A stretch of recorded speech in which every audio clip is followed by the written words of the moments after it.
Hey, Vsauce, Michael here, and what if every single person on Earth jumped at the exact same time?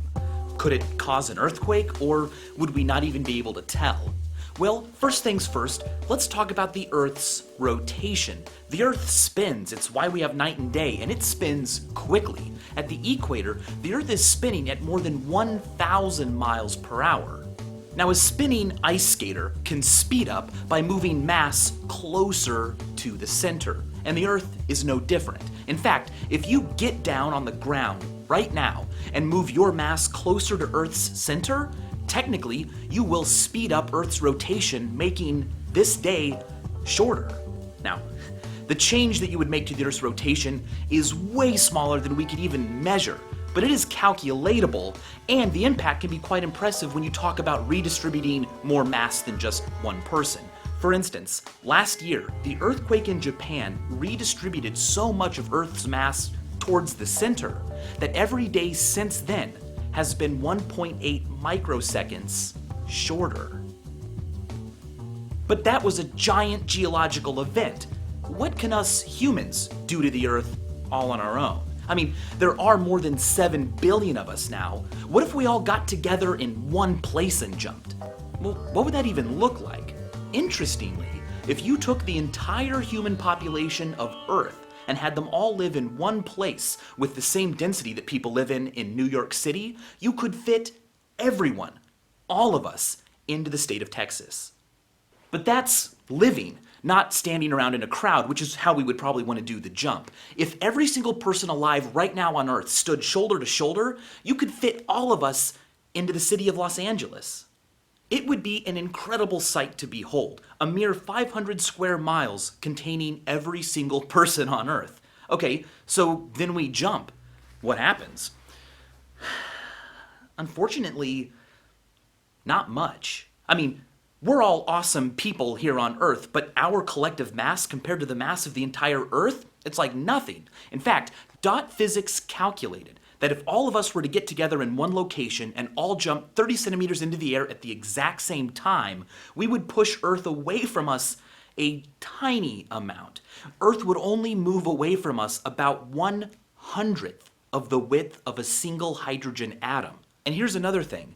Because we are all jumping and then going back to where we started, Earth is just going to move back to where it started. So our big jump won't be able to change Earth's position in space, but come on, 7 billion people all jumping together, that's got to be able to cause some sort of seismic activity, right? So let's say you have a lot of people all together in one place, and you have them all jump on 1, 2, 3. Did you feel that?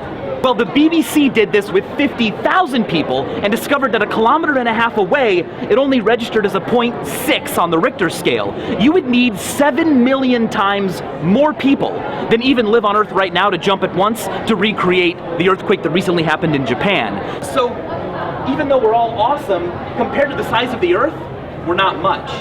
But don't get too discouraged. Our collective jump would contain a lot of energy. The Straight Dope calculated that even if only the people who lived in China got together and jumped, their jump would be the equivalent of 500 tons of TNT.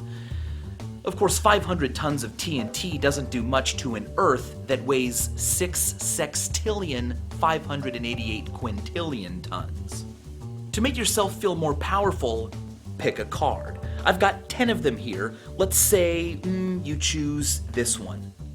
Boom. Congratulations, we have just decimated this deck of cards. Why? Well, because technically, decimate does not mean obliterate completely. Deca, 10.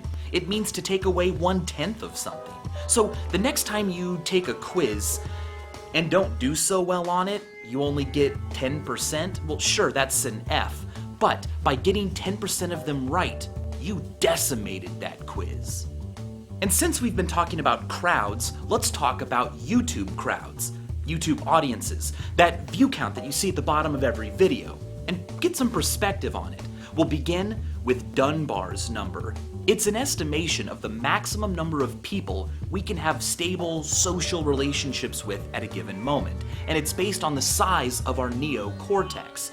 These aren't just acquaintances, these are people you have social contact with, a network where you know how everyone relates to everyone else, and the number is usually given to be somewhere between 100 and 230. Which means that when a YouTube video receives more than 230 views from different people, more people have seen that video than you could ever realistically hope to know well at a given moment. If a video has more than 100,000 views from different people, more people have seen that video than you will ever meet in your life.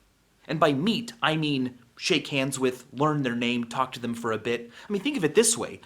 You and me, we are only statistically expected to live around 28,470 days. So even if you were to meet someone, 2, 3 people every day of your life, including when you were a baby, you still wouldn't meet as many people as have seen that YouTube video with 100,000 views. But keep this in mind, even though you, or even a large group of us, can't do much to change Earth's location or rotation, we can affect it a little bit. Newton's third law guarantees this. If you weigh 150 pounds, the Earth is pulling you down with a force of 150 pounds, but you are also pulling up on the Earth with a force of 150 pounds. If you fall 3 meters, the Earth has pulled you down 3 meters, but you have also exerted a equal and opposite force on the Earth. Of course, it's a lot bigger. So if you fall 3 meters, you pull the Earth up about 1/1000th of the width of a proton, which ain't bad. So the next time you move your body, the next time you jump, Felicia, think about this. You just affected the Earth as much as it affected you. You've got that kind of power. Speaking of power, you all should go check out Geek and Sundry, Felicia's new channel. It's one of my new favorite things. And, as always, thanks for watching.